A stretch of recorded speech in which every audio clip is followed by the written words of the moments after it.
sound better. So as always, we'll start by creating our amp envelope, and I'll bring that attack to here, the decay to around here, and the sustain to 0. First, I'm going to turn on the sub oscillator with a sine wave and bring it down an octave. Now let's add on the noise oscillator. I like the sound of the snap 2 sound, so I'll put that on along with one shot and pitch tracking. So now we've got a low sine pluck with a light transient. For the first oscillator, I'm going to use this PWM Inception analog waveform. I'll bring it down an octave and bring the unison to 5.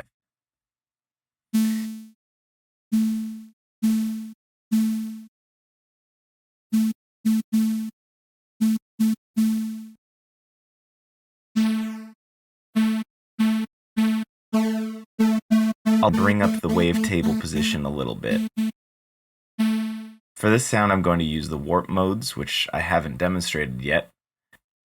For this oscillator, I'm going to use bend plus minus and bring it down to negative 88% or so. For oscillator B, I've chosen this vowel waveform, which will give our sound a vocal quality. I'll bring down the octave by 1 and bring the unison to 4.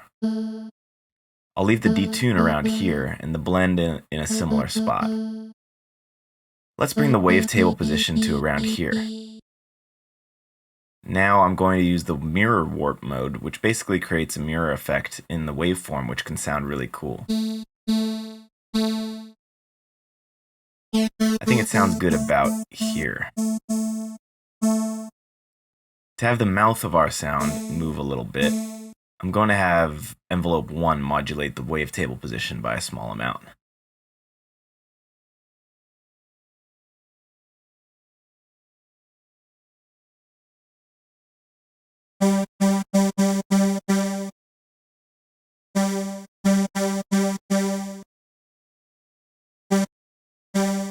Now I'm going to add a slight pitch bend to our sound to make it a little more unique. I'm going to use envelope 3 and bring the attack all the way down. I'll set the decay to around here and bring the sustain all the way down as well. Now I'll drag the envelope to both of the fine-tuning parameters. I've got to go into the matrix view and switch them to unipolar because I want the sound to start from the top and return back to its normal place.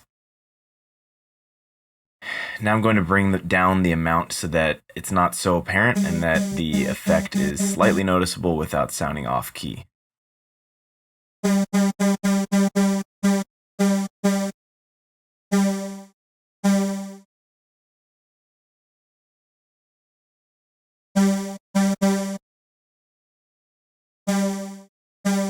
Now I'm also going to add a subtle filtering effect.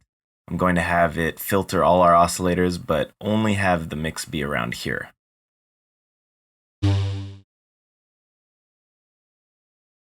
Now I'm going to set the amp envelope to modulate it so that a small amount of the highs will be rolled off as the sound goes on.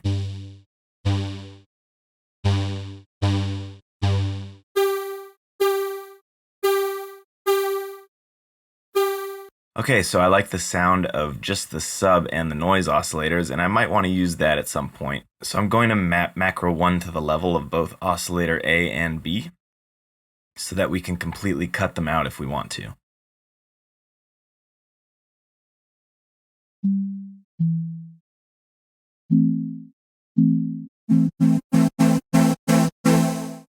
I'm also going to map it to the noise level because I'd like there to be more noise when the main oscillators are playing and less when they're not.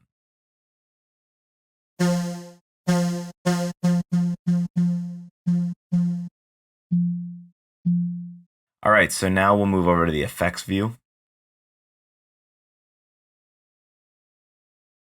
To accentuate the part of the spectrum that really has a vocal quality in this sound, I'm going to boost the EQ around here.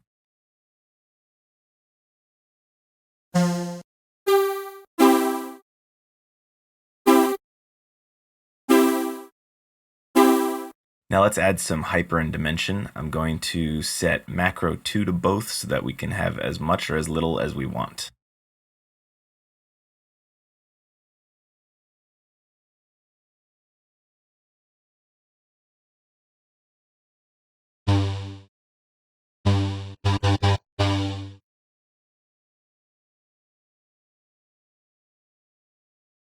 And now I'll add some distortion. The asymmetrical distortion will sound good. I'm not going to mix in much of it, but I'll drive it somewhat hard. Now let's add a flanger for some movement. I'm going to also map macro 2 to this one, so that it'll come in and out with the hyperdimension effects as well.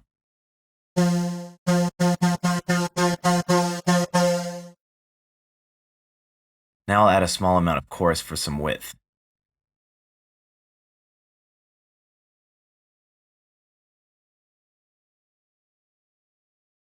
I also really like the sound of this flange filter, and I think it evens out the sound well, so I'm going to add it on and bring the cutoff around here and tweak these other settings a little bit. Now I'll add some reverb and delay, starting with a simple quarter note delay and adding on a medium-size hall reverb effect after. And lastly, I'm just going to set macro 3 to adjust the amount of attack, so we can go from a very plucky sound to a sound with a longer build-up.